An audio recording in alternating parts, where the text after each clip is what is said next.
Assalamualaikum warahmatullahi wabarakatuh.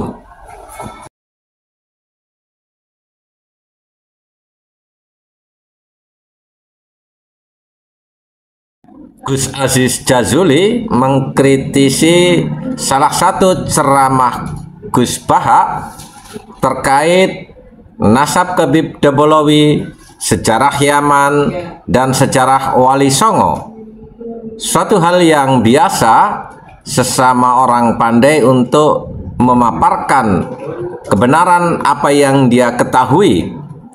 Lah ini yang heboh justru para mukibin pekok menganggapnya sebagai sebuah perselisihan secara personal, bahkan menganggapnya tidak apple to apple, tidak sederajat satu sama lainnya.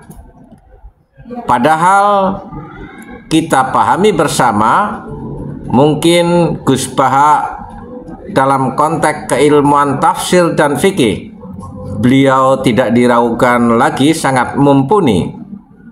Tapi terkait sejarah, terkait nasab Habib Dabolowi, tentunya kita harus bisa mengkritisi pula, tidak sehebat pemahaman dia terkait tafsir dan fikih.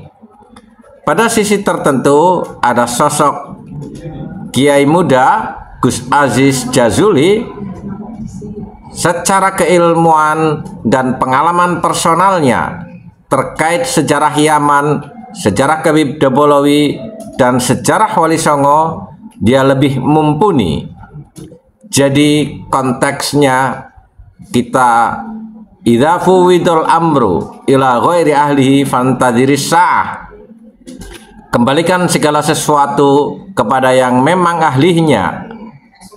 Tidak mungkin seseorang akan menguasai seluruh bidang, sehingga perdebatan ini suatu hal yang biasa dalam mencari proses kebenaran.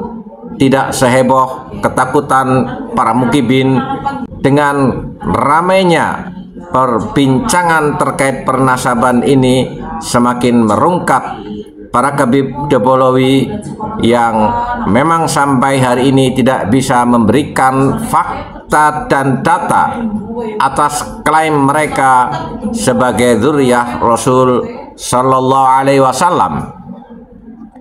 Lalu atas dasar apalagi kita pada hari ini, kalau masih mempercayai para Habib Dabolowi yang nyata-nyata dari aspek kesejarahan tidak ada manuskrip, tidak ada catatan sejarah, baik itu biografi atau autobiografi, tidak ada artefak yang ditemukan menunjukkan adanya sosok Ubaid sebagai putra Sayyid Ahmad bin Isa.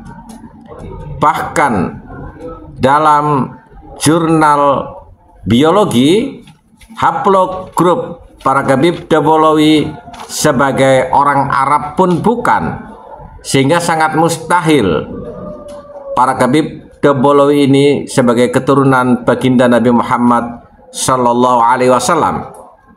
Inilah yang sedang dilakukan oleh para kiai-kiai Nusantara untuk melakukan pelurusan sejarah yang telah dibelokkan oleh para Habib Dabolowi terkait leluhur Nusantara, terkait dzurriyyah Rasul Sallallahu Alaihi Wasallam yang dicangkokkan seolah-olah sebagai datuk mereka, padahal semenjak Fakih Muqaddam sampai Alwi dan Ubaid semuanya adalah tokoh fiktif yang secara kesejarahan dan kajian keilmuan tidak ditemukan sama sekali aspek yang bisa membuktikan mereka adalah tokoh yang mensejarah. Mana tinggalan karya-karya atau tulisannya Fakih Muqaddam kalau diklaim dan dipromosikan oleh para Habib Dabolowi sebagai mujtahid? Mana ada murid-murid Fakih Muqaddam yang menulis biografi Fakih Muqaddam dan mana ada murid-murid yang mensejarah dari Ubaid yang diklaim sebagai datuk mereka. Semuanya tidak ada, karena memang mulai Faqih Muqaddam sampai ke atas Ubaid tidak ada orangnya, hanya khayalan-khayalan dan karangan-karangan dari para Kabib Dabolawi untuk memalsukan terah keturunan baginda Nabi Muhammad Sallallahu Alaihi Wasallam, yang tentunya hal ini tidak bisa kita diamkan dan harus kita lawan, harus kita hentikan. Jangan lagi mengotori bumi Nusantara. Wal-afu minkum. Wassalamualaikum warahmatullahi wabarakatuh.